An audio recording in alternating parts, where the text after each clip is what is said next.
Okay, so my friend came to me for a weave, and she had actually gotten the hair braided by someone who doesn't exactly ever do weaves. So this is how the person braided it. Just basically just to meet in the middle, and then there were ends sticking up all over the place. So I had two options. I could take the ends of the cornrows that were sticking out, that were left out, and cross them over to go along the cornrows that are already existing on the sides.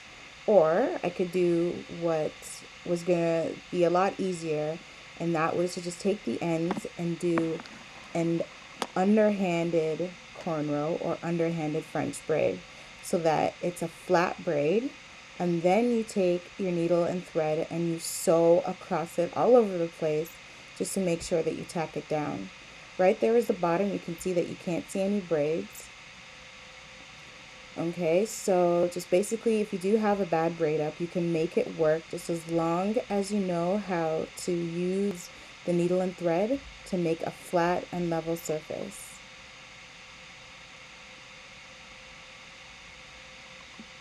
So right here, I've reached the top of the weave, and this is the row that would be the last one against the horseshoe. This is how we usually do partials. We just leave that track like that, and it's actually exposed. So if the wind blows or if her hair gets messy or for whatever reason, you're actually going to be able to see that last row that is sewn underneath your own hair. So what I taught myself to do is to actually add a weft of hair, but sew it on the wrong side.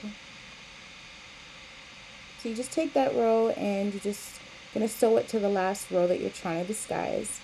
And just make sure when you're sewing, you do get it close to almost underneath that last weft. And then you'll take the hair and flip it back over, and it will look like it's actually coming out of her scalp.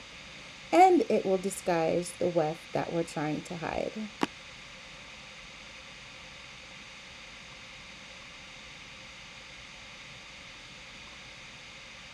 Okay, and just one more quick thing to add to this.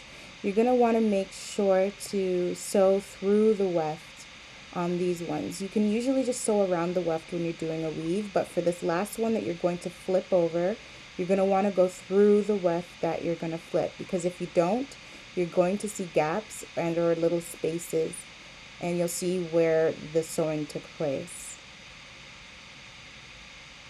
So just make sure to go through the weft on that last track.